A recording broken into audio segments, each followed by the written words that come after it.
Uprising. So Pacific Rim Uprising is pretty much the sequel to the 2013 Pacific Rim, you know, giant monster versus giant Iron Man robot. The most dumbest, awesome movie you've seen in a while. So absurd. It got a sequel that came out today, and is it good? Almost like off the jump, this movie is an inferior sequel to the original. Even though the original was pretty much, you know, fun, dumb, guilty pleasure movie, this one is pretty much just dumb, guilty pleasure movie. This movie just pretty much takes everything you probably didn't like about the first movie, just pretty much just hammers it in this movie, and that's such a shame. And I know when I went to Pacific Rim Uprising, pretty much being like, okay, I know it's not gonna be like, oh, this is like movie of the year right here, top 10 for sure. But I just want to walk out of it just like, this is pretty dumb, stupid, awesome robot fighting monster movie. Come on, what more can I ask for? What more can I ask for? Maybe more of the robots versus the giant monsters, like the title promises. More of that. I didn't have that, a lot of it at all. Let's get right into it. Look into the pros and cons. Why I believe that Pacific Rim Uprising in theaters this weekend. Do you have to see it?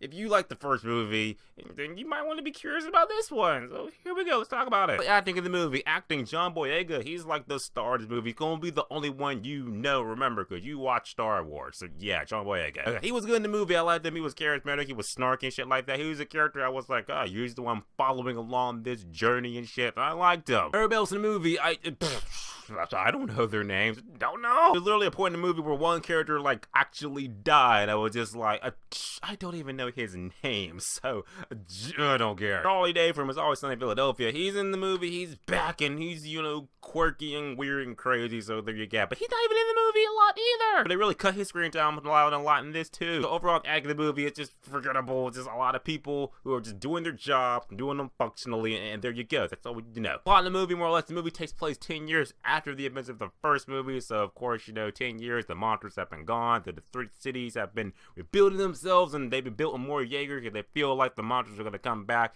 in some way, shape, or form. And then through a series of unfortunate events, the monsters do end up coming back, but not in the way you think they would come back, and that's like a give and take. But overall, the monsters come back. They use the super polymerization card to create a super big monster. Of course, now all the Jaegers gotta go fight him, take him out. Now, to save the world and cancel the apocalypse again. And that's your movie. There is a critical plot point that happens in the movie that is like, you know, that makes you be like, okay, that's interesting. That's something different. I don't want to spoil it for you guys. I feel like that's like the key driving force, that little plot point that I feel like if you watch the movie, you'll be like, oh, okay, that was a spoil for me, and yeah, I think I appreciate it a little bit more. Make me forgive the first half of the movie because it was, Now we'll get to the cons of the movie. The cons of the movie, that first half of the movie, literally the first half of the movie feels like a Transformers movie. I'm talking about Transformers Dark of the Moon, that type. Yeah. And it got horrible character dialogue, horrible character. This is just like, why do I care about these people? The movie's like moving 60 miles an hour. So you meet characters just like, meet them, next scene. Starting to care about your character, new next scene. Just can't get invested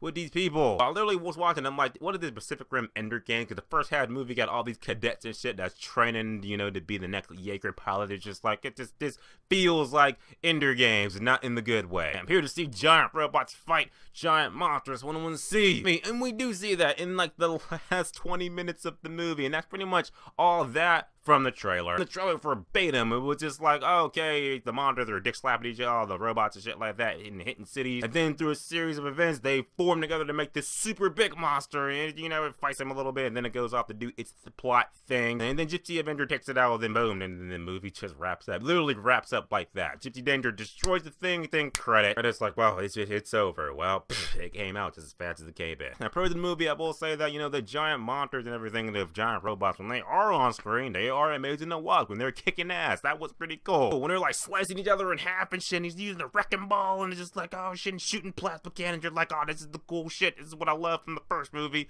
Just want to need more of. But you only get like 20 minutes of it, and you're just like, well, that didn't warrant a ticket price, now did it. At the end of the day, Pacific Rim Uprising, I'm going to say, is an inferior sequel to the first movie. The first movie was a guilty pleasure, of course. You might not thought it was good, you thought it was stupid, but guilty pleasure because it was giant monsters fighting giant robots. This movie has giant robots fighting giant monsters, just like in the last 20 minutes. You gotta power through the horrible Transformers 6 sequel that is Pacific Rim Uprising. That being said, I will easily say that Pacific Rim Uprising is sadly a 5 out of 10, which is a good time, one time only. And as always, guys, subscribe. Until next time.